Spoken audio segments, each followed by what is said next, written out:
Caregiving will break you. Sa pagod, sa stress, sa lungkot, mararanasan mong lahat yan. Maraming beses naiisipin mo na tama pa bang ituloy mo. Being broken doesn't mean you're weak. In fact, caregiving will make you stronger, more patient, and more resilient than you ever thought it possible. Today, pag-usapan natin kung paano ang emotional exhaustion sa caregiving ay hindi lang struggle kundi isang daan patungo sa personal growth. So, hi everyone! Kung ngayon lang tayo nagkita, this is Michelle Imbat and I create a content to educate and share real life experiences about caregiving. Kung caregiver ka at may inaalagaan kang mga mahal sa buhay, this video is for you. Alam ko na minsan nakakapagod at parang wala nang katapusan ang trabaho natin. Pero sa kabila ng lahat, may mga lessons tayo na matututunan dito. Lessons na hindi lang sa caregiving applicable kundi sa buong buhay natin. So tara, samahan niyo akong pag-usapan. Alam niyo ba yung pakiramdam, nagigising ka sa umaga pero parang wala ka ng lakas? Yung tipong andaan mong kailangan gawin, mag-aasikaso, maglilinis ng bahay, magbibigay ng gamot, pero parang wala ka ng energy. I've been there. At siguro, ikaw rin. Caregiving can push you to your limit, physically, emotionally, and mentally. Minsan, kahit gaano mo pa gustong maging patient, may mga araw na gusto mo na lang umiyak. Minsan, kahit gaano kamahal ang pasyente mo, may moments na naiisip mong sumuko. And you know what? That's normal. Pero alam mo yung na-realize ko sa mga moment na gusto ko nang sumuko? Yun din yung moment na mas natuto ako. When caregiving breaks you, it also teaches you.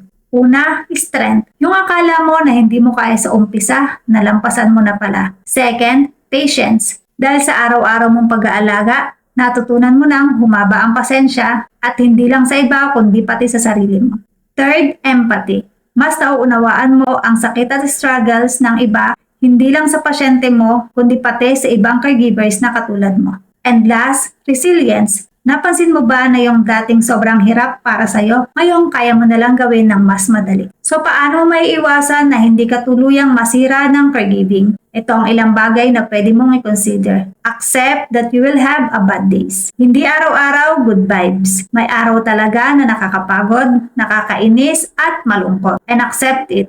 Huwag mong isipin na kailangan mong maging perfect. And second, find small joys in a job. Minsan, kahit simpleng thank you lang sa pasyente mo ay malaking bagay na. Kung hindi man nila masabi yung gusto nilang sabihin, isipin mo na lang na kahit hindi nila sinasabi, ay malaking impact yung ginagawa mo para sa kanila. And third, take breaks and set boundaries. Hindi mo kayang ibigay ang buong sarili mo araw-araw. Kailangan mo rin magpahinga. And last, learn to ask for help. May mga caregivers na nakakaramdam din ng tulad ng nararamdaman mo. So join support group, talk friends, and even just comment down below para malaman mo na hindi ka nag-iisa sa journey na ito.